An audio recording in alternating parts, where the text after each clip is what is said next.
Hello friends, welcome to the study I Q. आज हम world history के तहत जो बचा हुआ हमारा पोर्शन है उसको कवर करेंगे, जिसमें शीत युद्ध, गुट निरपेक्षता और साम्राज्यवाद, उपनिवेशवाद और जो भी छोटा मोटा टॉपिक बचे हैं वो पूरा कवर किया जाएगा। तो हम स्टार्ट करते हैं शीत युद्ध से। सबसे पहले शीत युद्ध का अर्थ जानेंगे, क्या होता है, इसकी प्रकृति और विशेषताएं क्या है ये जानेंगे, शीत युद्ध के कारण क्या है और नौ शीत युद्ध, इसके परिणाम क्या हुए और शीत युद्ध का अंत कैसे हुआ ये जानेंगे। ठीक है, तो अर्थ स्टार्ट करते हैं इसमें। शीत युद्ध शब्द का सर्वप्रथम प्रयोग अमेरिकी राजनीतिक बर्नार्ड बरूच ने 1947 में किया। इस शब्द को लोकप्रिय बनाने का श्रेय वाल्टर लिपमैन को दिया जाता है। उन्होंने कोल्ड वार किताब लिखी। अमेरिकी और सोवियत संघ के तनावपूर्ण संबंधों की अभिव्यक्ति को शीत युद्ध माना जाता है। यह एक वाक युद्ध था। इसमें वैचारिक घृणा, कूटनीतिक जोड़ तोड़, सैनिक प्रतिस्पर्धा और जासूसी शामिल था। ये वास्तविक युद्ध न होकर युद्ध के वातावरण के समान था। जवाहरलाल नेहरू ने इसे निलंबित मृत्युदंड के समान बताया है। केपीएस मेनन ने कहा कि ये दो विचारधाराओं, दो गुटों और दो पद्धतियों के बीच का संघर्ष था। दो विचारधाराएं थी, पूंजीवाद और साम्यवाद। दो राज्य थे, अमेरिका और सोवियत संघ। दो गुट थे, नाटो और वार्सा संगठन। और दो पद्धतियां थी, लोकतांत्रिक और तानाशाही शासन। विशेषताएं क्या क्या थी है इसकी? शीत युद्ध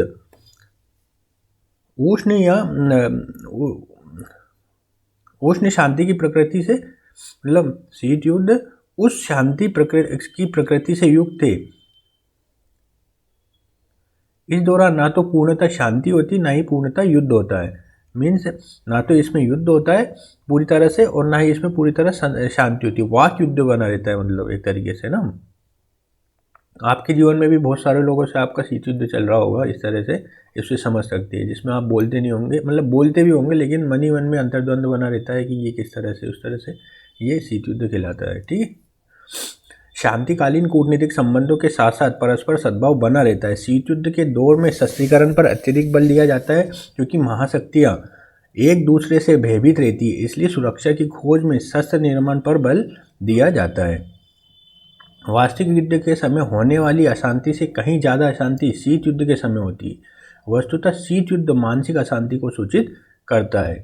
महाशक्तियों के बीच टकराव चाहे न हुई हो, किंतु तीसरी दुनिया के देशों के बीच संघर्ष प्रायः होता रहता है। शीत युद्ध के प्रमुख साधनों में जासूसी करना, कमजोर और अल्पविकसित राज्यों को आर्थिक सहायता देकर अपने गुट में शामिल करना तथा समय समय पर अपनी शक्ति का प्रदर्शन करना। शीत युद्ध के कारण क्या क्या है? पहला है वैचारिक मतभेद। 1917 की बोल्शेविक क्रांति की सफलता से साम्यवाद और पूंजीवाद के बीच टकराव शुरू हुई। वस्तुतः सोवियत संघ ने विश्व में समाजवाद की स्थापना और पूंजीवाद की समाप्ति का लक्ष्य घोषित किया। अतः पश्चिमी पूंजीवादी शक्तियों ने आरंभ से सोवियत संघ को शत्रु के रूप में देखा। अतः मतभेद बढ़ा। द्वितीय मोर्चे का प्रश्न क्या था?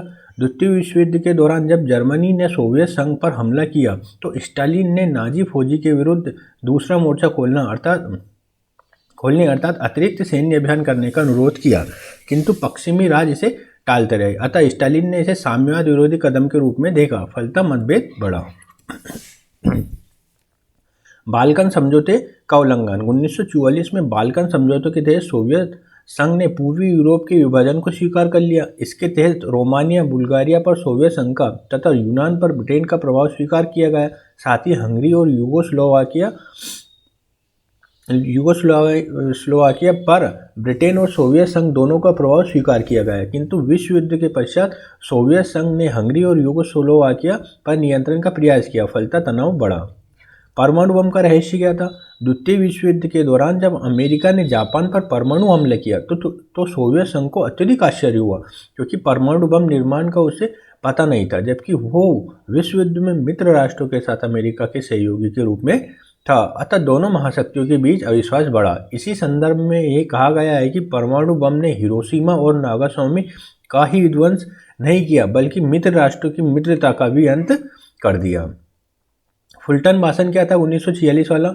अमेरिका के फुल्टन नामक स्थान पर 1946 में ब्रिटिश नेता चर्चिल ने भाषण देते हुए कहा कि अब हम एक तानाशाही के स्थान पर दूसरी तानाशाही के शासन को स्थापित नहीं होने देंगे और इसे रोकने के लिए सभी उपायों का सहारा लेंगे।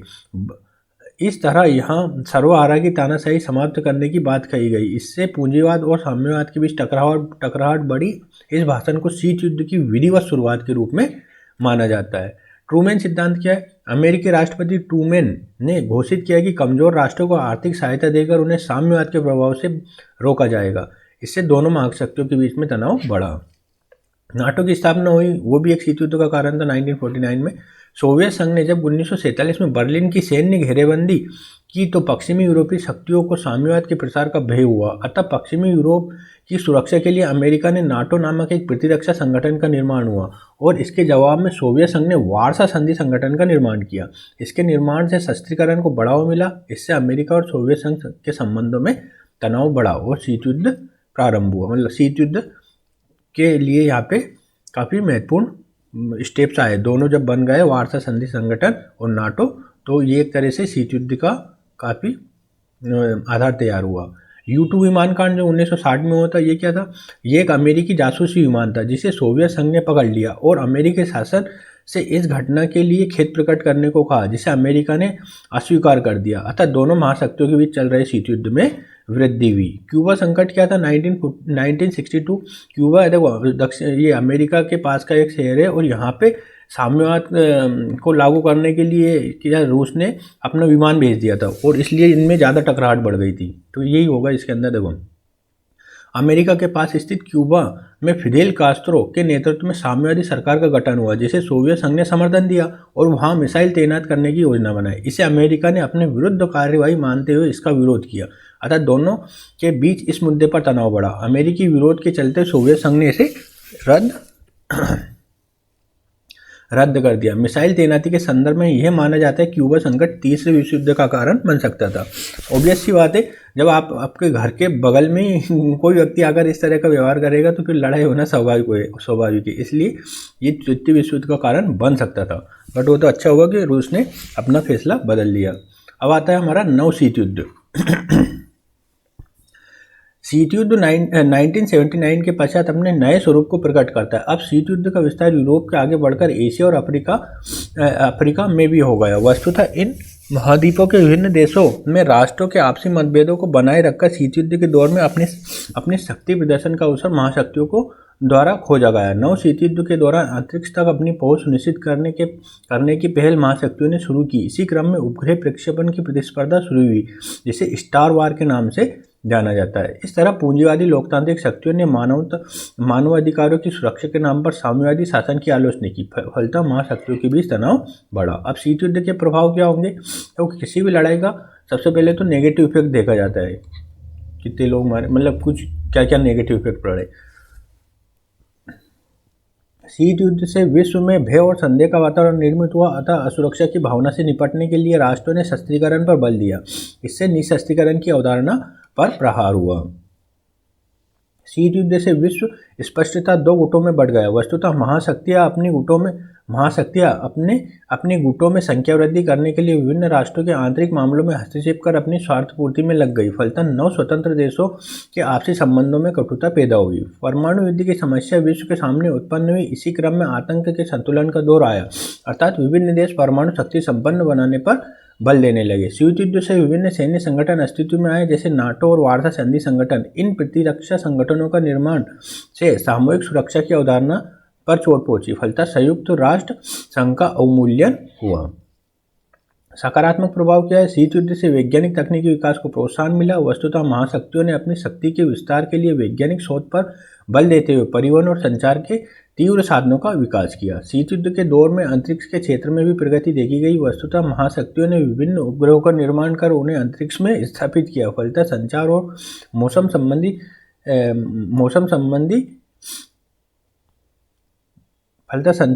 संबंधी सुविधाएं बढ़ी।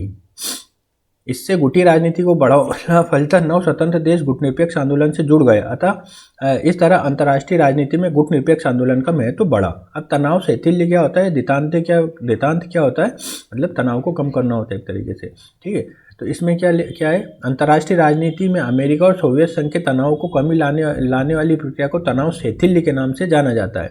इस संदर्भ में निम्न कारक उत्तरदायी हैं।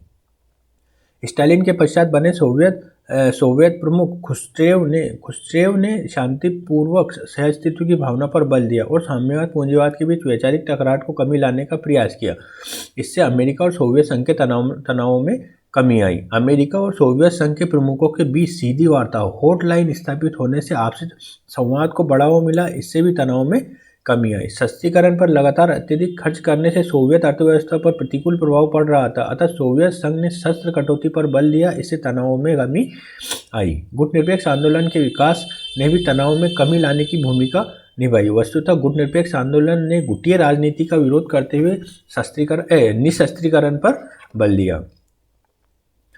पूंजीवादी राष्ट्रों की औद्योगिक आवश्यकताओं की पूर्ति हेतु कच्चे माल की प्राप्ति और निर्मित वस्तुओं की बिक्री के लिए बाजार की जरूरतों ने तनाव में कमी लाने के लिए प्रेरित किया। अब शीत युद्ध क्या जब अंत हुआ, उसके क्या क्या कारण थे, तो उसके प्रमुख कारण थे।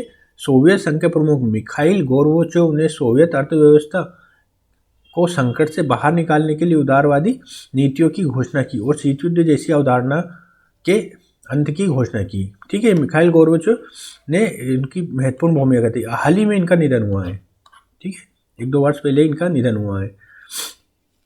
गोर्बाचोव की नीतियों से सोवियत संघ के विभिन्न राज्यों में अलगाव की मांग शुरू हुई और अंततः उनका विघटन हो गया। अतः शीत युद्ध जैसी अवधारणा का भी अंत हो गया। साम्यवादी शासन वाले पूर्वी यूरोप के देशों में पूंजीवादी बाजार अर्थव्यवस्था का प्रवेश हुआ। का प्रवेश हुआ। अतः गुटी राजनीति और वैचारिक तनाव समाप्त हुए, ठीक है। तो ये एक तरीके से पूरा शीत युद्ध हो जाएगा। इसके कारण परिणाम जो हुए आप इसको देख सकते हैं। अब आता है हमारा नेक्स्ट टॉपिक, तृतीय विश्व। इसका अर्थ, विशेषताएं और भूमिका हम जानेंगे, ठीक है। वैसे जाना जाए तृतीय विश्व क्यों कहते हैं, क्योंकि पहला विश्व जो माना जाता है अपना पूंजीवादी देशों को माना जाता है, इसमें अमेरिका प्रमुख है। दूसरा विश्व में क्या माना जाता है, साम्यवादी देशों को माना जाता है, जिसमें सोवियत संघ प्रमुख है। और तीसरा विश्व किसे माना जाता है, जो तात्कालिक हमें नए स्वतंत्र राष्ट्र हुए थे ना, जो अफ्रीका के कुछ देश, भारत, ये जो देश स्वतंत्र हुए थे उन्हें तृतीय विश्व के नाम से जाना जाता है। अर्थ क्या है इसका, अल्फ्रेड सावी ने तृतीय विश्व शब्द का प्रयोग किया। वस्तुतः द्वितीय विश्व युद्ध के पश्चात विश्व स्पष्टतः पूंजीवाद और साम्यवादी गुटों में विभाजित था। तो दूसरी तरफ एशिया अफ्रीका के अनेक देश औपनिवेशिक शोषण से मुक्त हुए। इस तरह एशिया अफ्रीका और लैटिन अमेरिका देशों का समूह तृतीय विश्व के नाम से जाना गया, जिन्होंने गुटनिरपेक्ष आंदोलन के माध्यम से अपने सामाजिक आर्थिक विकास पर बल दिया। विशेषताएं क्या क्या है, तृतीय विश्व के अवधारणा तीसरे गुट से बिल्कुल भिन्न है। वस्तुतः यह गुट नहीं बल्कि गुटीय राजनीति का विरोध करता है। ये लंबे समय तक औपनिवेशिक शोषण के शिकार देशों का समूह है, जो स्वतंत्रता के पश्चात अपने आर्थिक सामाजिक विकास को पूरा करना चाहता है। वस्तुतः गरीबी, ऋणग्रस्तता, अशिक्षा, भाषाई, जाति भेदभाव जैसी आर्थिक सामाजिक कमजोरी इनकी पहचान बन गई। इन समस्याओं से मुक्ति के लिए 9 स्वतंत्र देशों ने अपनी आर्थिक सामाजिक विकास पर बल दिया, इसलिए ये विकासशील देश के रूप में जाने जाते हैं। इस दृष्टि से तृतीय विश्व आर्थिक सामाजिक स्वरूप से युक्त हो जाता है। ये एक राजनीतिक अवधारणा भी है, क्योंकि इसका जन्म शीत युद्ध के दौर में हुआ और इसने गुटी राजनीति से अलग रहते हुए गुटनिरपेक्ष आंदोलन को बढ़ावा दिया। तृतीय विश्व कोई समरूप संघ नहीं है। वस्तुतः इसमें विभिन्न महाद्वीप के देश और लोगों की संस्कृतियाँ शामिल है, अर्थात अलग अलग रीति रिवाज, भाषा, जाति, धर्म के लोग शामिल है। इस दृष्टि से सांस्कृतिक विविधता मौजूद है। तृतीय विश्व की क्या भूमिका है, अंतर्राष्ट्रीय राजनीति में तृतीय विश्व ने महत्वपूर्ण भूमिका निभाई। युद्ध, साम्राज्यवाद, नवोपनिवेशवाद तथा रंग भेद के विरुद्ध अपनी आवाज बुलंद की, साथ ही शांतिपूर्ण, सहअस्तित्व और विश्व शांति का खुलकर समर्थन किया।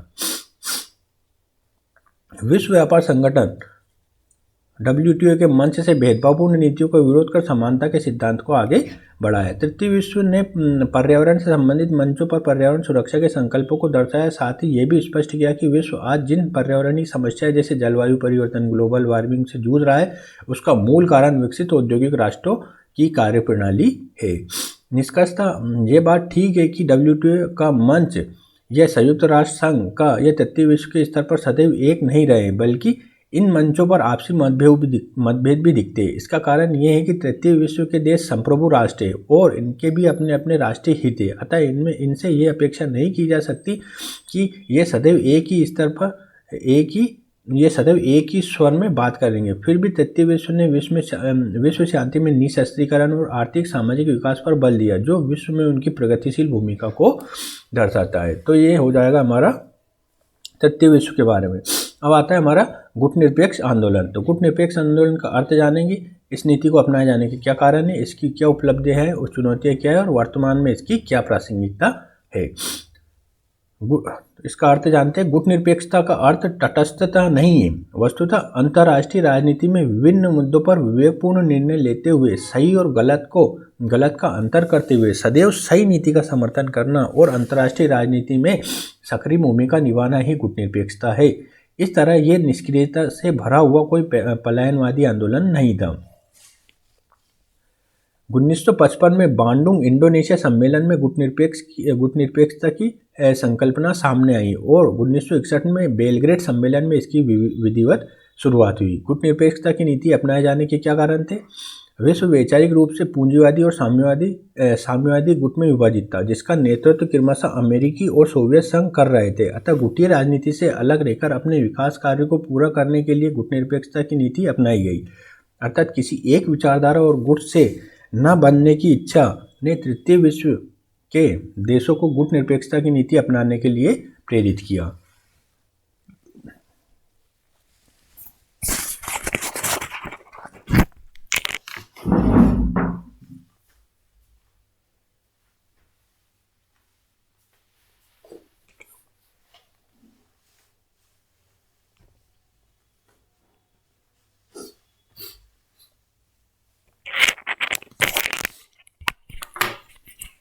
नौ स्वतंत्र देशों ने किसी सैन्य संधि में न बनने के लिए गुटनिरपेक्षता की नीति अपनाई। एक सेकंड।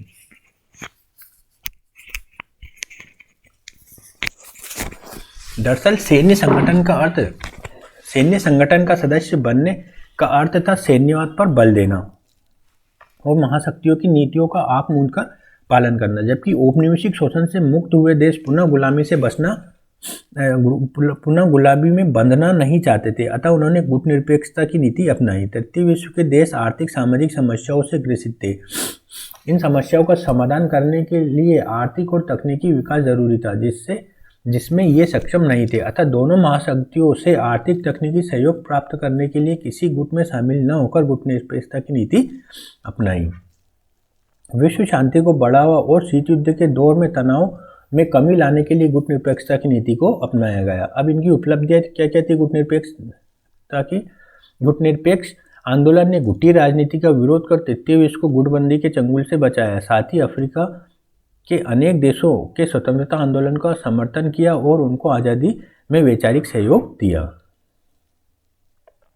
गुटनिरपेक्ष आंदोलन ने उत्तर पश्चिम संवाद, जैसे उत्तर मतलब विकसित और विकासशील देशों के बीच संवाद तथा दक्षिण दक्षिण संवाद विकासशील देशों के बीच स्थापित किया। मतलब उत्तर दक्षिण संवाद और दक्षिण दक्षिण संवाद स्थापित किया।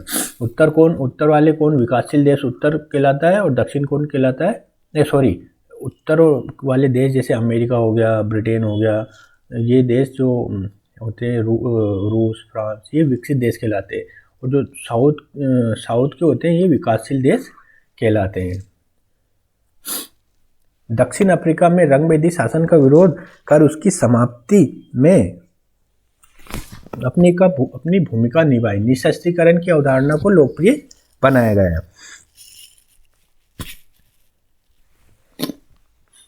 अब इसकी चुनौतियां क्या क्या थी? उपनिवेशवादी शोषण के प्रयासों को रोकना, परमाणु ऊर्जा के शांतिपूर्ण प्रयोग पर बल देना, संयुक्त राष्ट्र संघ का पुनर्गठन करते हुए सुरक्षा परिषद में क्षेत्रीय असंतुलन को दूर करना, अर्थात सुरक्षा परिषद के स्थायी सदस्यों की संख्या में वृद्धि करते हुए उसके विभिन्न महाद्वीप एवं देशों का प्रतिनिधित्व शामिल करना, आतंकवाद के विरुद्ध संयुक्त कार्यवाही के लिए राष्ट्रों को एकजुट करना, पर्यावरणीय समस्याओं का समाधान सुनिश्चित करना, हिंद महासागर क्षेत्र को शांति क्षेत्र बनाना।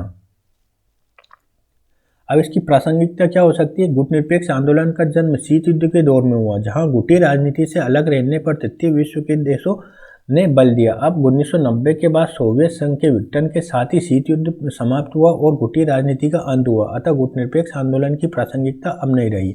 इन्हीं तर्कों के आधार पर विद्वानों का एक दल गुटनिरपेक्ष आंदोलन को समाप्त करने की बात करता है।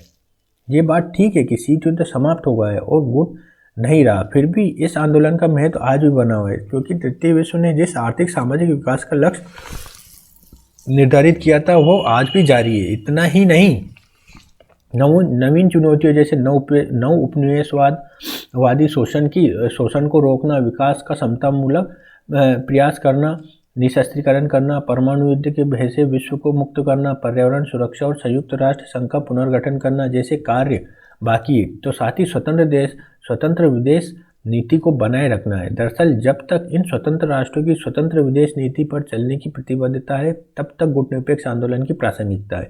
इस प्रकार हम ये कह सकते हैं कि गुटनिरपेक्ष आंदोलन अंतर्राष्ट्रीय राजनीति में एक स्थायी तत्व बन गया है। ठीक है, तो ये गुटनिरपेक्ष और तृतीय विश्व के बारे में हमने पढ़ा।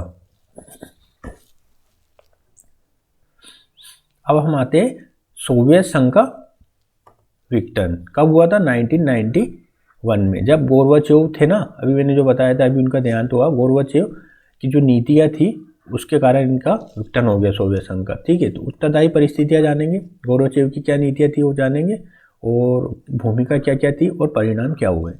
तो उत्तरदायी परिस्थिति क्या है? 1917 की बोल्शेविक क्रांति की सफलता के साथ ही साम्यवादी शासन की स्थापना हुई, जिसने विश्व में सर्वहारा क्रांति का नारा दिया और पूंजीवाद की समाप्ति की बात कही। अतः जन्म से ही पूंजीवादी राष्ट्रों ने इसे अपने शत्रु माना। इस तरह सोवियत संघ आरंभ से ही अनेक शत्रुओं से घिर गया। स्टालिन के शासनकाल में तानाशाही का कठोर और उग्र रूप दिखाई पड़ा, जहां साम्यवाद विरोधियों का दमन किया गया और नागरिक स्वतंत्रता पर अंकुश लगाया गया। लोगों के आवागमन एवं समाचार पत्रों पर लेखों की स्वतंत्रता पर अंकुश लगाया गया। इस तरह सोवियत संघ की पहचान जनतंत्र का हनन करने वाले शासन के रूप में हुई। इस शासन प्रणाली में लोक भावना पर लोक आवरण डाल दिया गया। इतना ही नहीं, साम्यवादी शासन की स्थापना के समय कहा गया था कि सर्वहारा की तानाशाही स्थापित होगी, किंतु व्यवहारिक स्तर पर सर्वहारा पर तानाशाही स्थापित हुई। सोवियत संघ में दल और सरकार के बीच कोई अंतर नहीं रह गया, अतः ये दल और शासन प्रणाली जन समर्थन खोने लगी। स्टालिन के शासनकाल में स्थापित ये कठोर तंत्र साम्यवादी शासन की कमजोरियों को उद्घाटित करने लगा। वस्तुतः पूर्वी यूरोपीय देशों में जहां साम्यवादी शासन मौजूद था, वहां पर जनता अपने राजनीतिक आर्थिक संरचना से असंतुष्ट थी, और जब सोवियत संघ में साम्यवादी शासन की कठोरता के प्रति विरोध बढ़ने लगा, तो पूर्वी यूरोप के देशों में भी साम्यवादी शासन के प्रति अविश्वास बढ़ने लगा और जनविद्रोह हुआ। सोवियत संघ की आर्थिक कमजोरी भी उसके विघटन का कारण बनी। वस्तुतः सैन्य व्यय और कमजोर देशों को आर्थिक सहायता देने तथा शीत युद्ध में शक्ति प्रदर्शन के कारण सोवियत संघ की आर्थिक दशा कमजोर हो गई। दरअसल आधारभूत ढांचे के विकास और नवीनीकरण के स्थान पर सोवियत धनराशि शीत युद्ध के साधनों पर खर्च की जाने लगी। अतः 1980 तक आते आते इसकी आर्थिक वृद्धि दर में भारी गिरावट आई। प्रतिस्पर्धा रहित आर्थिक संरचना के कारण उत्पादन में कमी, उपभोक्ता वस्तुओं की कमी, मूल्य वृद्धि जैसी समस्याएं बढ़ी, जिससे जन असंतोष में वृद्धि हुई। इसी दौर में गोर्बाचेव ने शासन संभाला और सुधारवादी नीतियां लागू की, जिसका परिणाम सोवियत संघ के विघटन के रूप में सामने आया। तो क्या नीतियां थी गोर्बाचेव की, वो पढ़ेंगे। उस्कोरोनी, जिसे हम वृद्धि बोलते हैं ना, गोर्बाचेव ने तात्कालिक सोवियत अर्थव्यवस्था को संघर्ष से बाहर निकालने के लिए उस्कोरोनी पर बल दिया। वस्तुतः सोवियत अर्थव्यवस्था प्रतिस्पर्धा के अभाव और निम्न गुणवत्ता की वस्तुओं के कारण तथा आर्थिक वृद्धि दर में गिरावट की प्रवृत्ति से युक्त थी। अतः अर्थव्यवस्था में गतिशीलता लाकर प्रतिस्पर्धा युक्त वातावरण बनाकर उत्पादन की गुणवत्ता में सुधार कर जन आवश्यकताओं की पूर्ति पर बल दिया। इसे उस्कोरोनी कहा गया।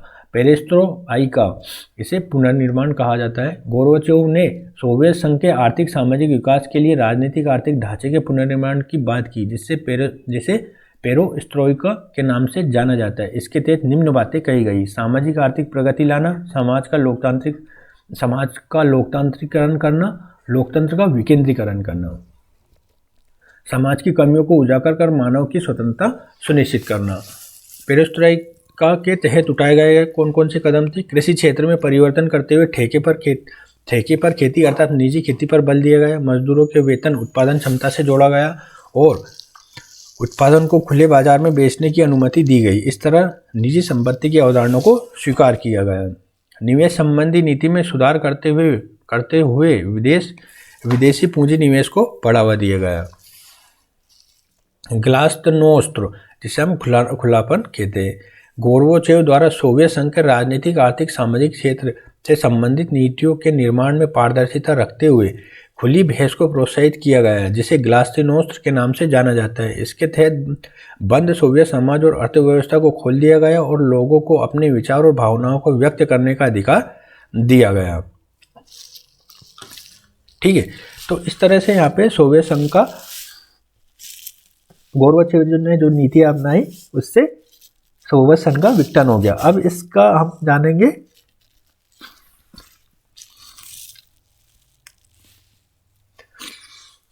जो नीतियां लगाई है गोर्बाचेव ने वो किस तरह से विघटन में सहायक हुई, अब जानेंगे। गोर्बाचेव के द्वारा बनाई गई नीतियों ने सोवियत संघ के आर्थिक, सामाजिक और राजनीतिक दिशा में परिवर्तन लाया। राजनीतिक कैदी आज़ाद कर दिए गए, बहुदलीय शासन प्रणाली जो चुनाव प्रणाली अपनाई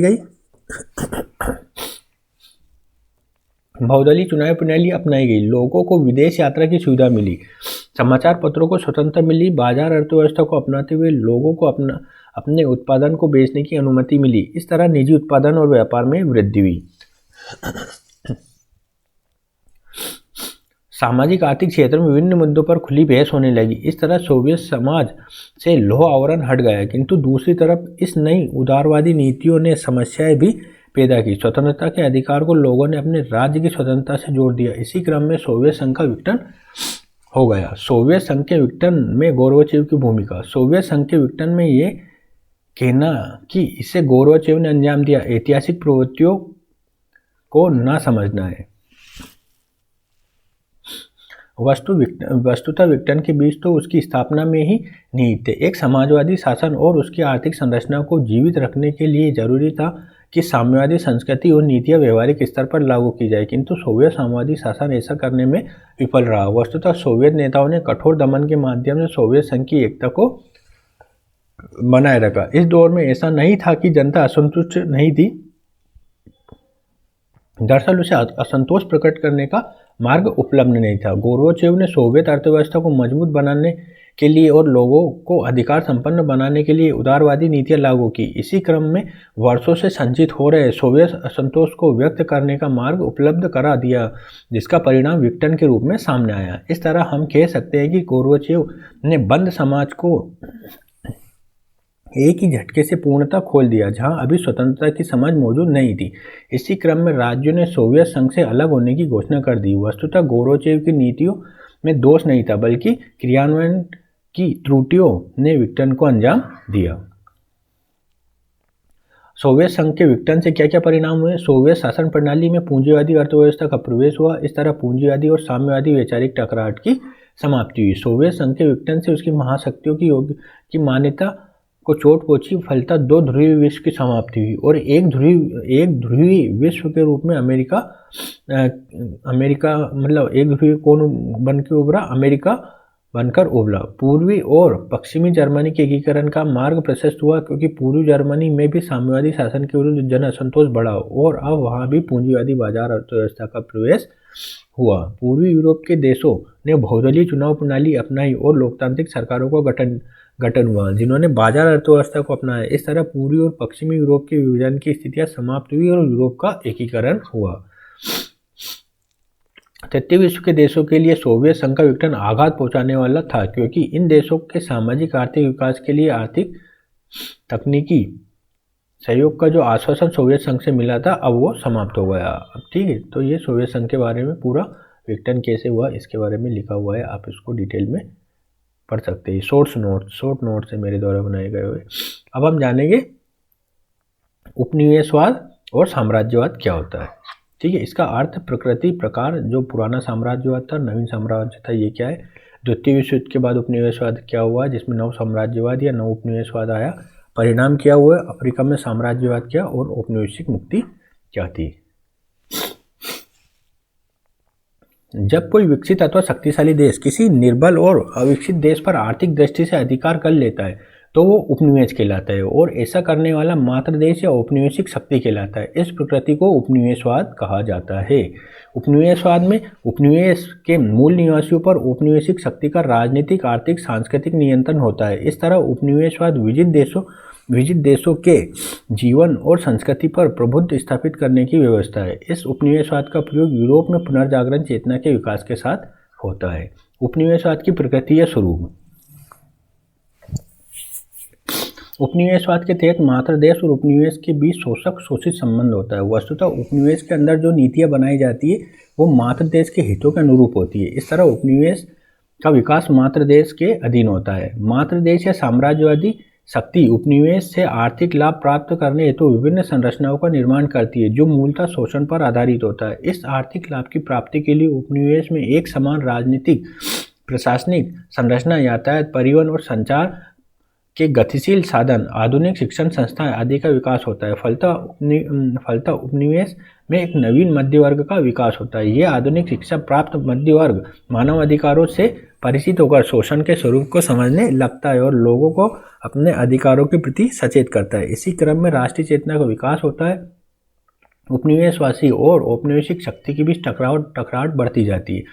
फलतः उपनिवेश में स्वतंत्रता आंदोलन उग्र होता है और वह औपनिवेशिक शोषण से मुक्ति प्राप्त कर राजनीतिक अधिकार प्राप्त करता है, अर्थात उपनिवेश आज़ाद हो जाता है। इसी संदर्भ में यह कहा जाता है कि उपनिवेश पके हुए फल की भांति होता है जो पकने पर पेड़ से अपना संबंध तोड़ लेता है। ये स्थिति अमेरिकी स्वतंत्रता संग्राम के संदर्भ में भी देखी जा सकती है। वस्तुतः अमेरिकी उपनिवेश भी यूरोपीय ज्ञान विज्ञान और आधुनिक शिक्षा से परिचित हो रहा था। प्रबोधनकालीन चिंतन से परिचित होकर अमेरिकी मध्यम वर्ग में ब्रिटिश वणिकवादी नीतियों के विरुद्ध लोगों को जागरूक किया। इसी क्रम में ब्रिटिश प्रधानमंत्री ग्रेनवेले द्वारा अमेरिकी लोगों पर आधारित नवीन कर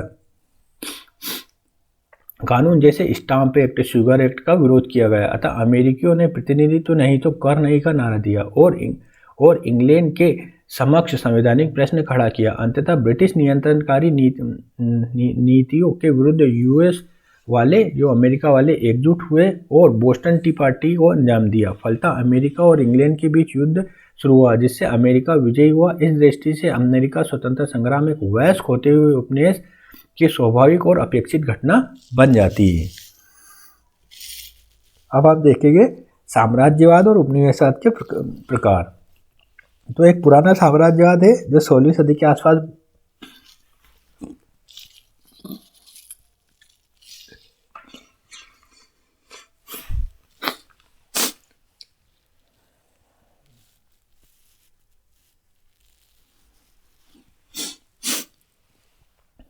पुराना साम्राज्यवाद है जो 16वीं सदी के आसपास था। ये 16वीं सदी में यूरोप में साम्राज्यवाद का विकास हुआ। वस्तुतः साम्राज्यवाद की ये प्रक्रिया पुनर्जागरण चेतना के फलस्वरूप सामने आई। इसी क्रम में यूरोपीय देशों ने विभिन्न देशों में व्यापारिक चौकियां स्थापित कर आर्थिक लाभ प्राप्त किया। पुराने साम्राज्यवाद के प्रेरक तत्व कौन कौन से थे?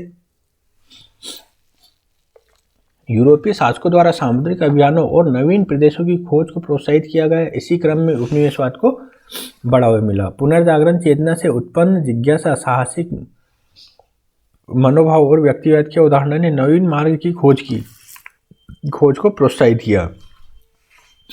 फलतः उपनिवेशवाद का मार्ग प्रशस्त हुआ। दिशा सूचक के अंदर क्या आविष्कार ने सामुद्रिक अभियानों को अधिक सुविधाजनक बना दिया और तो साम्राज्यवाद को बढ़ावा मिला। राज्यों ने धन संग्रह पर अत्यधिक बल दिया और इस धन की प्राप्ति के लिए 3 उपनिवेशों की स्थापना को आवश्यक माना गया। उपनिवेशों के माध्यम से मात्र देश को जो लाभ मिला उससे अन्य यूरोपीय देशों को उपनिवेश स्थापित करने की प्रेरणा मिली। जैसे पुर्तगाल एवं स्पेन के लाभ को देखकर अन्य यूरोपीय देश जैसे इंग्लैंड, हॉलैंड, फ्रांस भी उपनिवेशवादी दौड़ में शामिल हुए। नवीन साम्राज्यवाद कौन सा था? 19वीं सदी में जो चला। नवीन साम्राज्यवाद का विकास 19वीं सदी में हुआ है ना। इस सदी में साम्राज्यवाद के निम्न प्रवृत्तियां देखी जा सकती है। राज्यों द्वारा अपनी राजनीतिक शक्ति का विस्तार करना, बढ़ती जनसंख्या से उत्पन्न कठिनाइयां जैसे आवास, खाद्यान्न और रोजगार आदि का समाधान करना, इटली और जर्मनी जैसे नवीन राष्ट्रों का साम्राज्यवादी दौड़ में शामिल होना। साम्राज्यवादी दौड़ में गैर यूरोपीय राष्ट्रों का शामिल होना, जिसमें जापान प्रमुख देश था। इस काल में बढ़ती सैन्यवाद की प्रवृत्ति ने भी साम्राज्यवाद का आधार प्रदान किया। अफ्रीकी महाद्वीप का अत्यंत तीव्र गति और शांतिपूर्ण तरीके से यूरोपीय शक्ति द्वारा बंटवारा किया गया। औद्योगिक क्रांति से उत्पन्न आवश्यकताओं की पूर्ति करना। नवीन साम्राज्यवाद को प्रेरित करने वाले कारक कौन कौन से थे? यूरोपीय राज्यों के पास औद्योगिक क्रांति के फलस्वरूप कच्चे माल की मांग बढ़ी, तो साथ ही निर्मित वस्तुओं के लिए बाजार की आवश्यकता बढ़ी, जिसकी पूर्ति के क्रम में उपनिवेशवाद को बढ़ावा मिला। जिन यूरोपीय देशों के पास अत्यधिक पूंजी एकत्रित हो गई थी, वे अधिकतम और सुनिश्चित लाभ प्राप्त करने के लिए उपनिवेश प्राप्ति पर बल देने लगे, क्योंकि वहां श्रम सस्ता था और खनन कार्य में उनका उपयोग कर बहुमूल्य खनिजों को प्राप्त कर अत्यधिक मुनाफा कमाया जा सकता था। नवीन साम्राज्यवाद आर्थिक आवश्यकताओं के साथ साथ राजनीतिक कारणों से भी प्रेरित था। वस्तुतः व्यापारिक समूहों ने अपने लाभ के लिए साम्राज्यवादी विस्तार को प्रेरित किया। चूँकि साम्राज्यवादी विस्तार में बड़े जहाज़ों की आवश्यकता थी, इसलिए जहाज कंपनियों के मालिक भी साम्राज्यवादी विस्तार को बढ़ावा दे रहे थे। इस तरह 1870 के पश्चात इटली, जर्मनी, जापान जैसे नवीन शक्तियों का उदय हुआ। ये उत्पन्न राजनीतिक शक्ति और राष्ट्रवादी सम्मान की स्थापित करने के लिए साम्राज्यवादी दौड़ में सम्मिलित हुए। तो दूसरी तरफ सेडान के युद्ध में पराजित फ्रांस ने नए उपनिवेश की प्राप्ति पर बल देकर अपने राष्ट्रीय सम्मान की स्थापना का प्रयास किया। इस दृष्टि से नवीन साम्राज्यवाद एक आर्थिक और राष्ट्रवादी घटना है। बढ़ती जनसंख्या से उत्पन्न समस्याओं के समाधान के लिए उपनिवेश प्राप्ति पर बल दिया गया। ईसाई मिशनरियों भी धर्म प्रचार का कार्य कर रहे थे, जिसने यूरोपीय राज्यों के साम्राज्यवादी प्रचार को बढ़ावा दिया। वस्तुतः ये ईसाई मिशनरी अपने धर्म और संस्कृति का प्रचार करके वहाँ मौजूद वस्तुओं के लिए बाजार तैयार कर रही थी। इसी क्रम में जब ईसाई धर्म के लोगों और पादरियों का स्थानीय जनता द्वारा अपमान किया जाता था, तो इसका बदला लेने के लिए यूरोपीय शक्ति द्वारा सैन्य अभियान कर उस पर नियंत्रण किया जाता था। श्वेत नस्ल के भार के सिद्धांत के तहत यूरोपीय राज्यों ने पिछड़े देशों में सभ्यता के चिन्ह स्थापित करने के नाम पर साम्राज्यवादी विस्तार को बढ़ावा दिया। श्वेत नस्ल का सिद्धांत ये होता है कि जो ब्रिटिश या जो अंग्रेज लोग होते हैं, गोरे लोग होते हैं, वो ये कहते हैं कि जो गोरे लोग हैं उनको भगवान ने भेजा है विश्व में शासन करने के लिए, और जो काले लोग, सामान्यतः काले लोग जिन्हें दक्षिण के लोग के रूप में भी कभी कभी संबंधित किया जाता है, जो गोरे लोग हैं काले लोगों को सभ्य बनाएंगे, है ना, सभ्य बनाएंगे। ठीक, तो ये श्वेत नस्ल का सिद्धांत होता है, उसके तहत वो यहाँ पे शासन करते थे। वो कहते थे तुम्हें सुधारना हमारा कर्म है। द्वितीय विश्व युद्ध के बाद उपनिवेशवाद।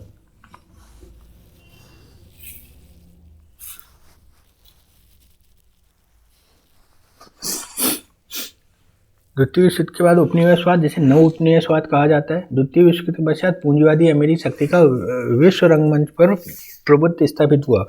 वस्तुतः पश्चिमी विकसित देश और अमेरिकी शासन अपनी नीतियों के माध्यम से अपने देश को तो चला रहे थे, किंतु दूसरी तरफ नव स्वतंत्र देशों की नीतियों में भी अपनी इच्छानुसार चलाने लगे। इसे नव उपनिवेशवाद के नाम से जाना जाता है। नव उपनिवेशवाद के साधन कौन कौन से? शस्त्रीकरण को बढ़ावा देकर विकसित पूंजीवादी देश अपने आर्थिक हितों को पूरा करते थे।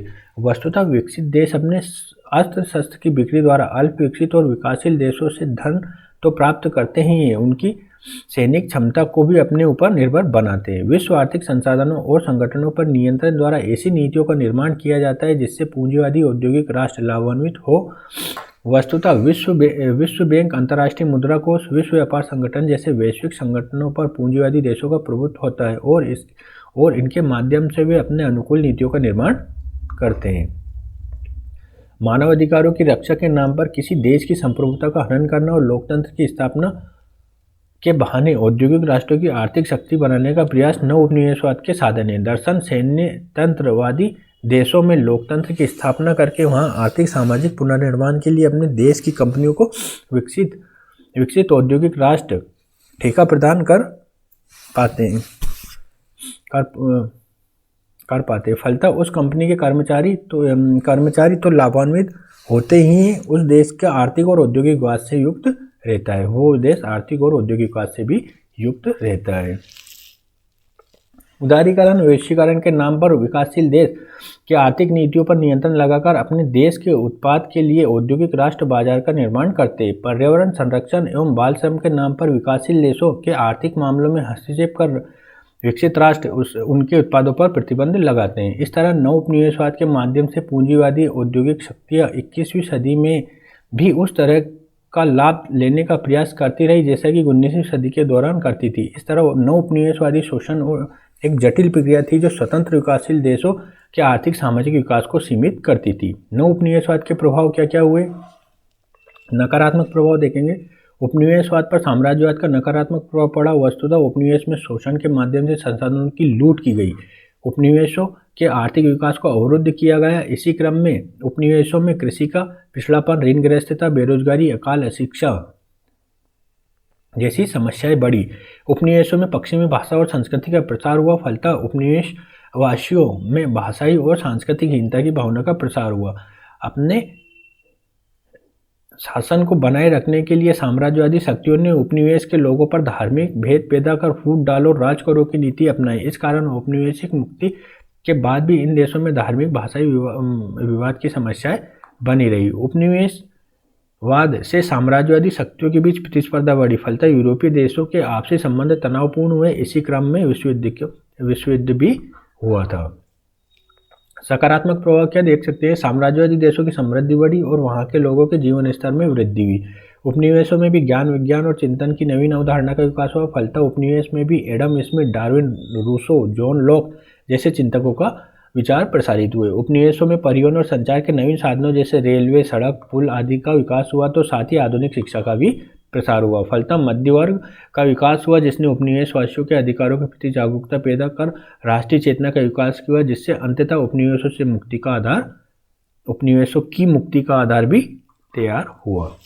मतलब उन्हीं की वजह से उपनिवेश स्वतंत्र भी हुए, क्योंकि जो मातृ देश थे वहाँ शिक्षा, चिंता को जो भी चीज़ थी सीख ही जाते थे और उसके माध्यम से वो फिर स्वतंत्रता की चाह पैदा हो गई और अपने आप को स्वतंत्र कर लिया उन्होंने। अब हम पढ़ेंगे अफ्रीका में साम्राज्यवाद। 19वीं सदी में यूरोपीय देशों ने अफ्रीका में साम्राज्यवादी विस्तार किया। यद्यपि अफ्रीका यूरोप के निकट था किंतु उसके आंतरिक भागों के बारे में यूरोपीय लोगों को बहुत कम ज्ञान था, अतः इसे अंध महाद्वीप भी कहा गया। 19वीं सदी में यह अंधकार घटने लगा जब यूरोपीय खोजकर्ता और उत्साही धर्म प्रसारक अफ्रीका के आंतरिक क्षेत्रों में गए। इनमें सर्वाधिक उल्लेखनीय नाम मार्टिन स्टेनली और डेविड लिविंगस्टन का था। इनने अपना विवरण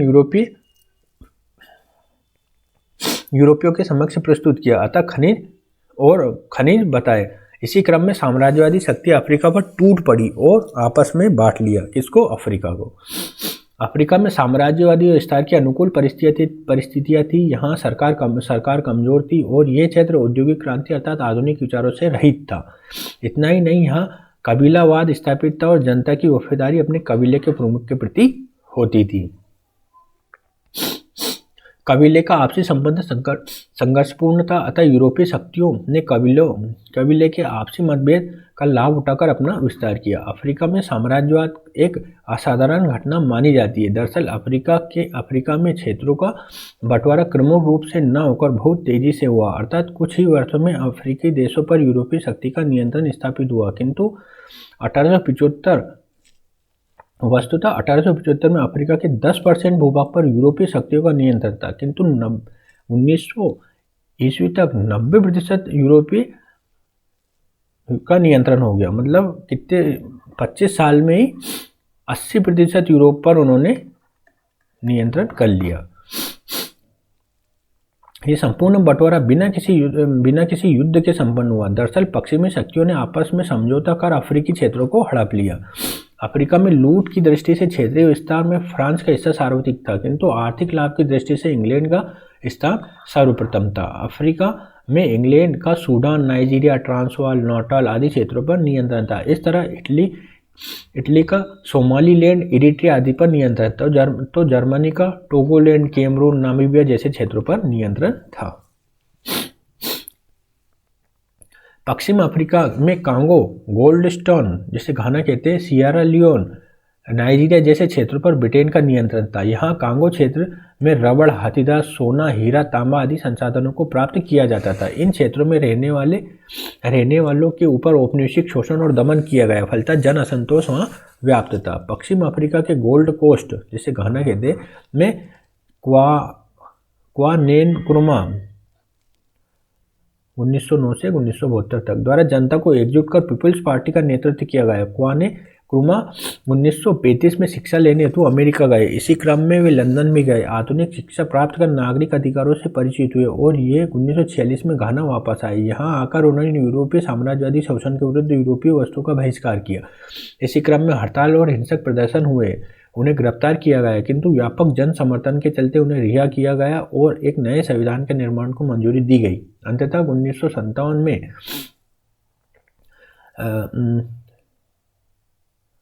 1957 में गोल्ड कोस्ट को आज़ाद कर दिया गया, जिसका वर्तमान में घाना के नाम से जाना जाता है। इस तरह अफ्रीका में नाइजीरिया ब्रिटेन का एक बड़ा उपनिवेश था और यहाँ भी औपनिवेशिक शोषण के कारण जन असंतोष मौजूद था। यहाँ के प्रमुख राष्ट्रवादी नेता नामदी अजीविव थे। उन्होंने भी अमेरिका से शिक्षा प्राप्त की और 1933 में नाइजीरिया आकर पत्रकारिता से जुड़े। उन्होंने अन्याय और औपनिवेशिक शोषण का विरोध किया और मानवाधिकारों की मांग की। इसी क्रम में ब्रिटिश सरकार 1954 में एक नवीन संविधान के तहत कुछ अधिकार सौंपे और 1960 में नाइजीरिया को पूर्णतः स्वतंत्र कर दिया गया। अब एक सुएज नहर संकट आता है। वो क्या था?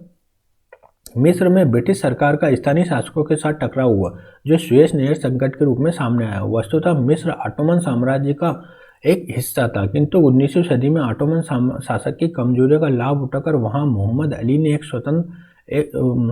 ने स्वयं को मिस्र का शासक घोषित कर दिया और मिस्र के आधुनिकीकरण पर बल प्रदान करते हुए पश्चिम शिक्षा लागू की। मिस्र में मोहम्मद अली का उत्तरदायी उसका पुत्र सईद पाशा 1854 से 63 हुआ, जिसने सुएज नहर के निर्माण की योजना बनाई और फ्रांसीसी कंपनी को निर्माण कार्य सौंपा। इस नहर के निर्माण का उद्देश्य लाल और भूमध्य सागर को जोड़कर यूरोप एवं पूर्वी एशिया से को जोड़कर व्यापारिक मार्ग की दूरी को कम करना था। इस नहर का निर्माण 1859 में शुरू हुआ और 1869 में इसे यातायात के लिए खोल दिया गया।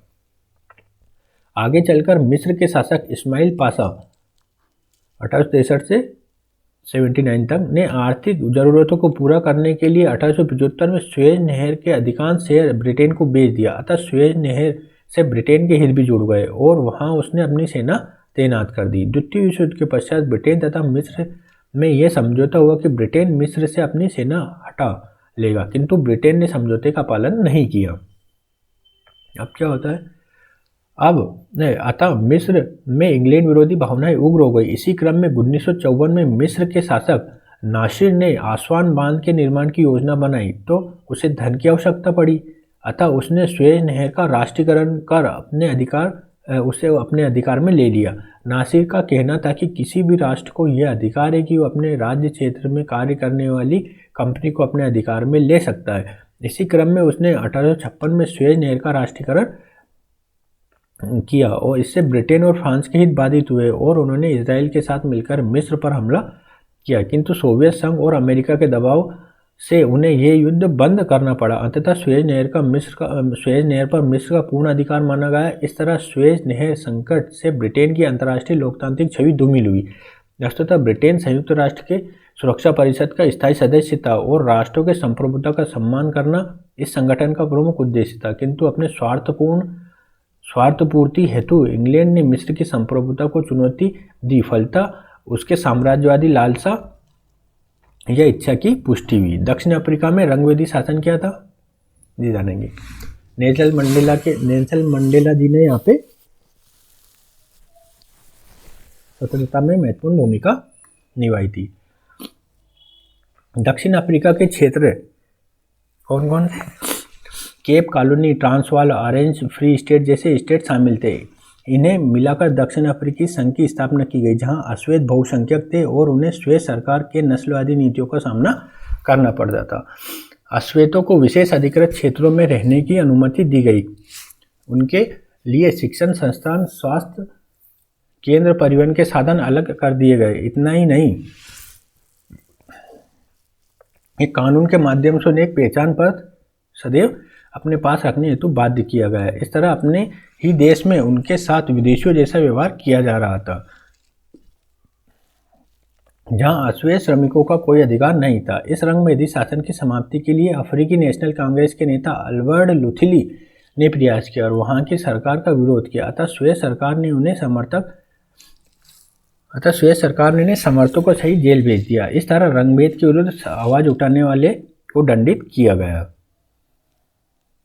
संयुक्त राष्ट्र संघ और राष्ट्रमंडल के मंच से दक्षिण अफ्रीका की रंगभेदी शासन की आलोचना की गई। फलतः विभिन्न देशों ने दक्षिण अफ्रीका से अपने संबंध तोड़ लिए। इस सब के बावजूद भी रंगभेद का विरोध करने वाले नेल्सन मंडेला जैसे नेताओं को देशद्रोह के आरोप में उम्र कैद की सजा दी गई। वस्तुतः मंडेला दक्षिण अफ्रीका में गांधीवादी पद्धति के माध्यम से रंगभेदी नीति का विरोध कर रहे थे। 1960 के पश्चात जब रंगभेदी नीति का विरोध बढ़ा तो वहां की सरकार ने कुछ सुधार करते हुए अश्वेतों को भी श्रमिक संघ में शामिल या हड़ताल करने का अधिकार दे दिया। इसी दौर में गुटनिरपेक्ष आंदोलन का समर्थन भी रंगभेद विरोधी अभियान को मिला। अतः राष्ट्रीय और अंतर्राष्ट्रीय दबाव के चलते 1989 में दक्षिण अफ्रीका की क्लार्क की सरकार ने रंगभेदी नीति को समाप्त करते हुए 1990 में नेल्सन मंडेला को जेल से रिहा कर दिया और अश्वेत लोगों को पूर्ण राजनीतिक अधिकार देते हुए उन्हें नए संविधान का निर्माण करने का अधिकार दिया। अंततः 1994 में दक्षिण अफ्रीका के इतिहास में पहला लोकतांत्रिक चुनाव हुआ और अफ्रीकी जनता द्वारा निर्वाचित सरकार अस्तित्व में आई, जिसका प्रमुख कौन था? Nelson Mandela. अब देखते हैं हम औपनिवेशिक मुक्ति। औपनिवेशिक मुक्ति का क्या क्या कारण थे? राष्ट्रीय आंदोलन। विभिन्न उपनिवेशों में हो रहे शोषण से वहां राष्ट्रवादी चेतना का विकास हुआ। एक मध्य वर्ग का विकास हुआ जिसने लोगों को औपनिवेशिक शोषण के प्रति जागरूक किया और स्वतंत्रता प्राप्ति के लिए प्रेरित किया। इस क्रम में राष्ट्रीय आंदोलन शुरू हुआ जो क्रमशः उग्र होता गया। फलतः उपनिवेशों में औपनिवेशिक सरकार के विरुद्ध जगह जगह विद्रोह होने लगा। इसी क्रम में औपनिवेशिक मुक्ति का आधार तैयार हुआ।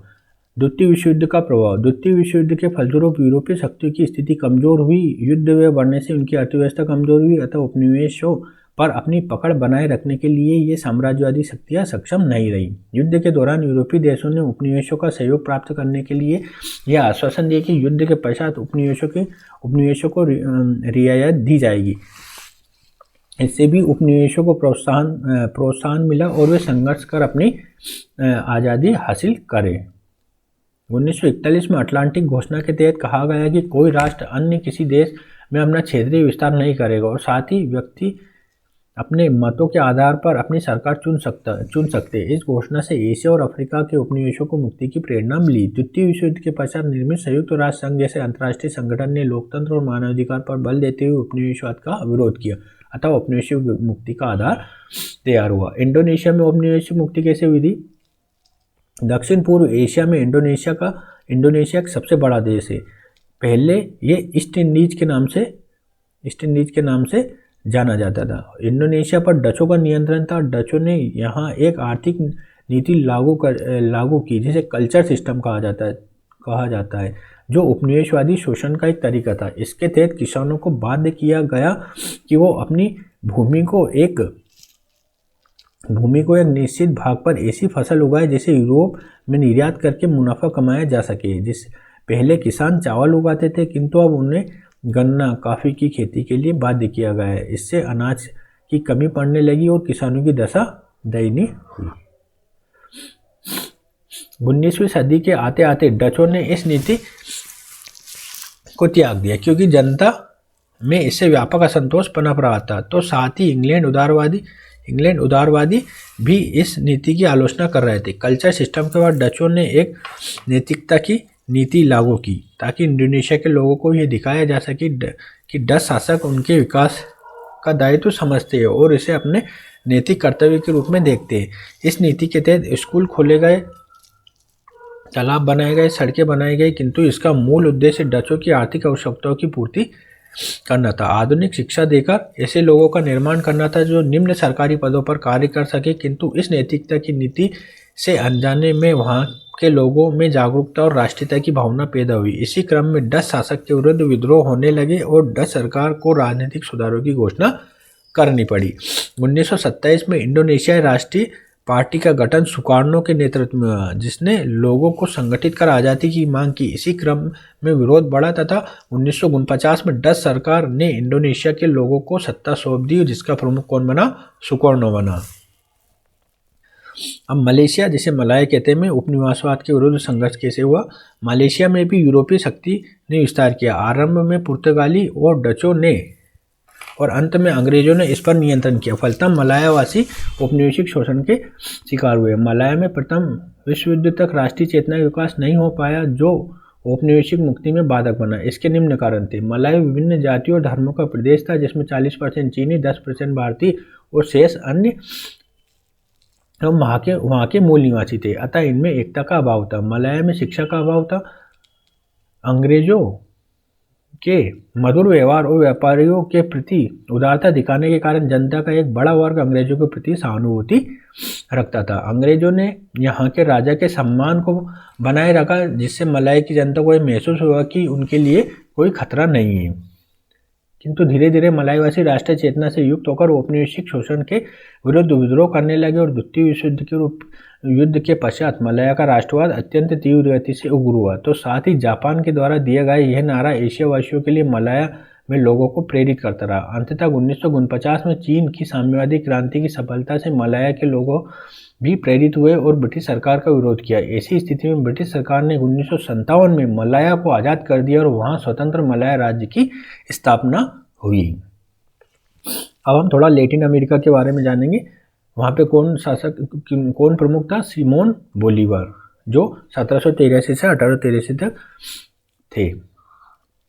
दक्षिण अमेरिका के सेनानायक सिमोन बोलीवार थे, जिन्होंने Bolivia, Colombia, Peru, Venezuela, Ecuador जैसे देशों को स्पेन के नियंत्रण से मुक्त कराया। इसलिए सिमोन बोलीवार को लैटिन अमेरिका देशों का मुक्तिदाता कहा जाता है। वस्तुतः लैटिन अमेरिका देशों पर स्पेन का नियंत्रण था, अतः ये देश औपनिवेशिक शोषण से पीड़ित थे और इस शोषण से मुक्ति दिलाने में सिमोन बोलीवार की भूमिका महत्वपूर्ण है। आरंभ में सिमोन बोलीवार ने वेनेजुएला पर एक राष्ट्रवादी सेना का गठन किया और 1813 ईस्वी में काराकस पर नियंत्रण स्थापित किया, किंतु कुछ ही समय पश्चात स्पेन ने पुनः यहाँ नियंत्रण किया। अतः 1814 में बोलीवार ने हैती में राष्ट्रवादी सेना का गठन कर वेनेजुएला तक नियंत्रण स्थापित किया और बोलीवार यहाँ का शासक बना। 1819 में बोलीवार ने कोलंबिया को स्पेन से मुक्त कराया और एक ग्रांड कोलंबिया गणराज्य की स्थापना की, जिसमें कोलंबिया, वेनेजुएला, पनामा, इक्वाडोर जैसे देश शामिल थे और बोलीवार इस गणराज्य का राष्ट्रपति बना। बोलीवार का उद्देश्य लैटिन अमेरिका देशों का एक संघ बनाना था, किंतु उसे सफलता नहीं मिली और 1830 तक यह राज्य कोलंबिया, इक्वाडोर, वेनेजुएला आदि राज्यों में विभाजित हो गया। स्पेन के औपनिवेशिक शोषण से मुक्ति के बाद भी यह देश पिछड़े रहे, क्योंकि यहाँ आर्थिक सामाजिक पिछड़ापन और राजनीतिक अस्थिरता थी। फलतः विकास कार्य बाधित हुआ। इन देशों की अर्थव्यवस्था कृषि एवं खनिज उत्पादन पर निर्भर थी, किंतु उत्पादों के मूल्य में थोड़ी सी गिरावट भी आई। इनकी अर्थव्यवस्था को दुष्प्रभावित करती थी। अर्थव्यवस्था की इस कमजोर दशा ने लैटिन अमेरिका देशों में अमेरिका और यूरोप के नव उपनिवेशवादी शोषण को बढ़ावा दिया। वस्तुतः लैटिन अमेरिकी देशों ने इन पूंजीपति देशों से ऋण लिया, जिसे चुकाने में असमर्थ रहने के कारण उनकी बहुराष्ट्रीय कंपनियों को सुविधाजनक शर्तों पर निवेश की अनुमति दी गई। इन कंपनियों द्वारा स्थानीय हितों का ध्यान नहीं रखा गया। फलतः लैटिन अमेरिकी देशों का आर्थिक सामाजिक संरचना कमजोर रही और ये तृतीय विश्व के देशों के रूप में जाने गए। अब हम पढ़ेंगे जापान का आधुनिकीकरण। इसमें सबसे पहले पृष्ठभूमि जानेंगे। जापान का आधुनिकीकरण में मेइजी पुनर्स्थापना की क्या भूमिका थी और इसके परिणाम जानेंगे।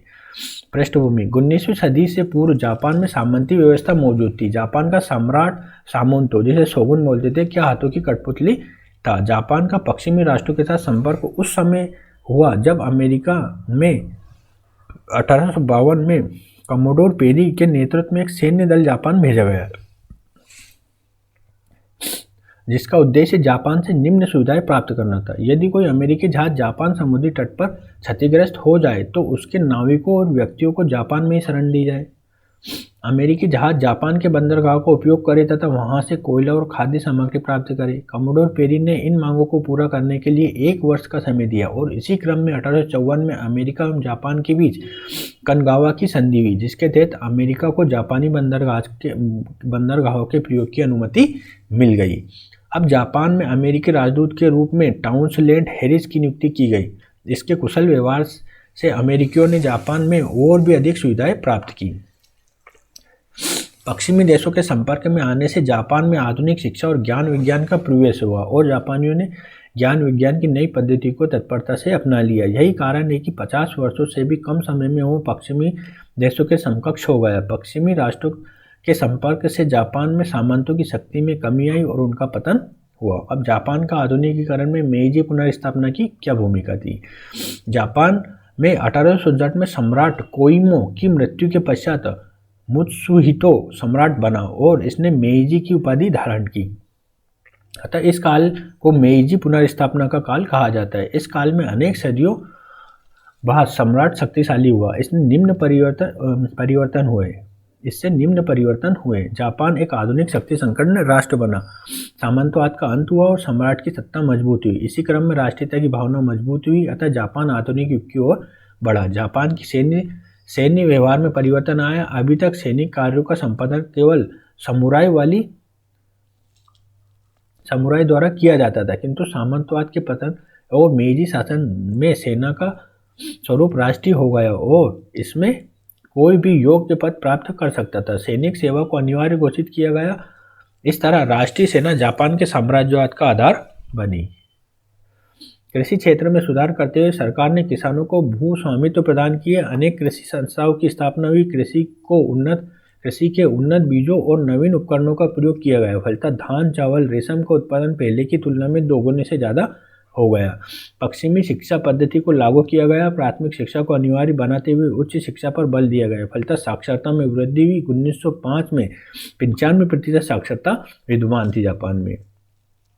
इस काल में वैज्ञानिक तकनीकी शिक्षा पर बल दिया गया और विभिन्न भाषाओं के श्रेष्ठ ग्रंथों का जापानी भाषा में अनुवाद किया गया। मेइजी शासन में जापान के प्राचीन शिंतो धर्म पर बल दिया गया। इस धर्म के मूल में देशभक्ति की भावना थी, जिसके तहत जापान के इतिहास में एक अजेय देश के रूप में बताया गया है। इसके तहत कहा गया है कि हमारा उद्देश्य अन्य देशों पर शासन करना है, न कि स्वयं शासित होना। इस तरह शिक्षा में विस्तारवाद शामिल था। जापान में आधुनिक बैंकों की स्थापना की गई। 1981 तक 100 से अधिक आधुनिक बैंक स्थापित थी। इस तरह बैंकिंग व्यवस्था, बीमा, स्वास्थ्य का समुचित विकास हुआ, जिसने आर्थिक औद्योगिक विकास को बढ़ावा दिया। जापान में 1870 में उद्योग मंत्रालय की स्थापना हुई, जिसके तहत लौह एवं इस्पात, वस्त्र, सीमेंट उद्योग का तीव्र विकास हुआ। इसी क्रम में जापान में यातायात और संचार के साधनों का तीव्र विकास हुआ। वस्तुतः 1872 में जापान में सर्वप्रथम टोक्यो से योकोहामा के बीच रेलवे परिचालन शुरू हुआ और 1895 तक संपूर्ण देश में इसका विस्तार हुआ। अतः जापान में व्यापारिक गतिविधियां बढ़ी। जापान में हुए औद्योगिकरण पश्चिमी देशों से इस मामले में अलग रहा कि जापान में औद्योगिक विकास के लिए पूंजी विदेशों से प्राप्त हुई, अर्थात ऋण लिया गया और पश्चिम से मशीनों का आयात करके कारखाने स्थापित किए गए। इस औद्योगिक विकास के लिए सरकार ने स्वयं रुचि ली। कारखानों का निर्माण कर उसे निजी क्षेत्र को सौंप दिया तथा औद्योगिक विकास के लिए पूंजीपतियों को प्रोत्साहित किया। जापान में तीव्र औद्योगिक विकास के क्या क्या कारण थे? जापान विभिन्न द्वीपों का देश था, अतः जलमार्ग द्वारा विश्व के लिए विभिन्न मार्गों से इसका संबंध बना, जो उसे कच्चा माल प्राप्त करने और निर्मित वस्तुओं को बेचने में सुविधा प्रदान करे। यहाँ की जलवायु शीतोष्ण कटिबंधीय थी, जिससे श्रमिकों की कार्यकुशलता बनी रही। यहाँ जल विद्युत का अत्यधिक विकास हुआ, जिससे औद्योगिक की ऊर्जा आवश्यकताओं की पूर्ति हुई। यहाँ वैज्ञानिक तकनीकी शिक्षा पर बल दिया गया, फलतः तकनीकी विकास हुआ। जापान में निर्मित लोहा, इस्पात और अन्य वस्तुओं की मांग दक्षिण पूर्व एशिया के कई देशों में अत्यधिक थी। इस तरह जापान के औद्योगिकीकरण ने उसे शक्ति संपन्न राष्ट्र बनाने में निर्णायक भूमिका निभाई। अतः इस राष्ट्रीय विकास का सैन्यवाद और साम्राज्यवाद से गठजोड़ हुआ। इस क्रम में जापान में विस्तारवाद पर बल दिया गया। 1895 में चीन को पराजित कर शिमोनोस्की की संधि कर कोरिया पर नियंत्रण किया गया। 1902 में ब्रिटेन से संधि कर कोरिया पर नियंत्रण को मान्यता प्रदान की गई। 1905 में रूस को पराजित कर मंचूरिया क्षेत्र पर नियंत्रण किया गया। इस तरह जापान ने अपने विस्तारवाद से अपनी आर्थिक औद्योगिक आवश्यकताओं की पूर्ति की। अब हम पढ़ेंगे उपनिवेशवाद और साम्राज्यवाद। उपनिवेशवाद 9 स्वतंत्र देशों की नीतियों से समृद्ध राष्ट्र द्वारा चलाना। साधन क्या थे? सस्तीकरण। अच्छा, ये एक्चुअली ये हम पढ़ चुके हैं, ये मेरे द्वारा शॉर्ट नोट्स बनाए गए थे, ठीक है। तो ये शॉर्ट नोट्स दिए गए पूरे इसी के, ठीक है। पूरे शॉर्ट नोट्स जो अभी मैंने पूरा पढ़ा है ये पूरा वही है, ठीक है। दक्षिण अफ्रीका में रंगभेदी नीति जो भी मैंने पढ़ा है, इंडोनेशिया में पढ़ा है, मलेशिया मलाया में क्या हुआ था, लैटिन अमेरिका में क्या हुआ था, है ना। ये पूरा बनाया हुआ है, इसलिए मैं इसको रीड नहीं कर रहा हूँ, ठीक है। अब जापान का आधुनिकीकरण में भी मैंने जो अभी पढ़ाया था ये पूरा का पूरा ही शॉर्ट नोट्स के रूप में लिखा है। अगर आप इसको प्रिंट आउट लेके पढ़ेंगे तो आपको काफ़ी अच्छा फ़ायदा होगा। ये इंग्लैंड की क्रांति यूपीएससी का सिलेबस नहीं है, इसलिए मैं आपको ब्रीफ में बता देता हूँ। जेम्स द्वितीय के शासनकाल में इंग्लैंड की क्रांति हुई थी, है ना। इसे गौरवपूर्ण क्रांति या रक्तहीन या वैभवपूर्ण क्रांति भी कहते हैं। एक्चुअली ये एमपीपीएससी का भाग है, इसलिए मैंने इसको यहाँ पे लिखा हुआ था। क्रांति के कारण भी आपको थोड़ा थोड़ा बता देता हूँ। जेम्स द्वितीय की धार्मिक नीतियों के कारण क्रांति हुई थी। फ्रांस के साथ मित्रता हुई थी। टेस्ट एक्ट के प्रति उदासीनता थी। धार्मिक तथा खूनी न्यायालय की स्थापना थी। विमोचन और निलंबन के अधिकार का प्रयोग था। स्थायी सेना में वृद्धि थी। जेम्स द्वितीय के पुत्र का जन्म हुआ था। तो क्या क्या मुद्दे उभर कर आए थे, ठीक है। विश्वविद्यालय में जेम्स द्वितीय के हस्तक्षेप की नीतियाँ, ये सब इनका जो गौरवपूर्ण क्रांति हुई थी उसके संबंध में थी। अगर आप इसको पढ़ना चाहें तो पढ़ सकते हैं। वैसे यूपीएससी में इंग्लैंड की क्रांति का कहीं से कहीं तक जिक्र नहीं है। ये एमपीपीएससी का हिस्सा था, लेकिन अब नहीं है। अब क्यों नहीं है? क्योंकि एमपीपीएससी से वर्ल्ड हिस्ट्री को हटा दिया गया है ना। विश्व इतिहास का उसमें अब विश्व इतिहास के क्वेश्चन उसमें नहीं आते। ये 2019 या उसके पहले आते थे, तो इसलिए मैं इसको पढ़ नहीं रहा हूँ। जस्ट आप इसको अगर चाहें अपने नॉलेज की वृद्धि के लिए तो पढ़ सकते हैं, ठीक है। और कुछ देख लेते हैं, कुछ बचा हुआ वर्ल्ड हिस्ट्री में। तो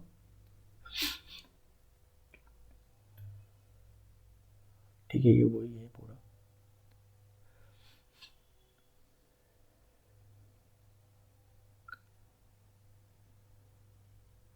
क्रांति का प्रभाव भी, ठीक है। इसको अगर आप पढ़ना चाहें तो इंग्लैंड की क्रांति इसलिए भी पढ़ी जा सकती है क्योंकि इंग्लैंड ने पूरे विश्व पे बहुत तरीके से प्रभाव डाला था। तो वहाँ पे क्रांति किस तरह से हुई ये आप जान सकते हैं। इसमें मेरी हैंडराइटिंग आपको अच्छी लग रही होगी। इसका ये तात्पर्य नहीं है कि ये मैंने मतलब, देखो हैंडराइटिंग का आपके ज्ञान से डायरेक्ट संबंध नहीं होता है, ये भी आप याद रखना। किसी की अच्छी राइटिंग है तो ऐसा नहीं हो सकता उसको बहुत नॉलेज हो, और किसी की ख़राब राइटिंग है तो ऐसा भी नहीं माना जाना चाहिए कि उसको नॉलेज नहीं है, ठीक है। ये तो बचपन में जो एक बार आपके हाथों का लिखावट बन जाती है फिर वो जीवन भर वही चलती है। मैंने बहुत बार प्रयास कर लिया है राइटिंग सुधारने का। यूरोप की राजनीति पर भी प्रभाव पड़ा है। क्रांति का महत्व क्या क्या था ये, ठीक है, इस तरीके से। तो शायद अब नहीं है, इतना ही था। पूरा विश्व इतिहास यहाँ पे हमारा कंप्लीट होता है। वीडियो देखने के लिए बहुत बहुत धन्यवाद। मैं इसको डिटेल में भी पढ़ा सकता था आराम से 10, 15, 20, 1 महीने तक लेके, लेकिन मैंने ऐसा नहीं किया। क्यों नहीं किया? क्योंकि आप इसका प्रिंट आउट निकला कर पढ़ेंगे तो आपको आसानी से सारी चीज़ें समझ में आ जाएगी। इसलिए मैंने एक बार रीडिंग की है। आप कभी इसको चलते फिरते कहीं पहले नोट से पढ़िए, फिर अपने वीडियो सुनिए, या वीडियो सुनिए और उसके बाद आप नोट करेंगे चीज़ें सारी की सारी कवर हो रही। अलग से समझाएंगे तो आपका भी टाइम ज़्यादा और मेरा भी टाइम ज़्यादा है। तो विश्व इतिहास का ये वीडियो देखने के, ये पूरे वीडियो आपने देखने के लिए आपका बहुत बहुत धन्यवाद। तो आज का वीडियो यही समाप्त करते हैं। इसी तरह से हम आगे भी आपको मिलते रहेंगे।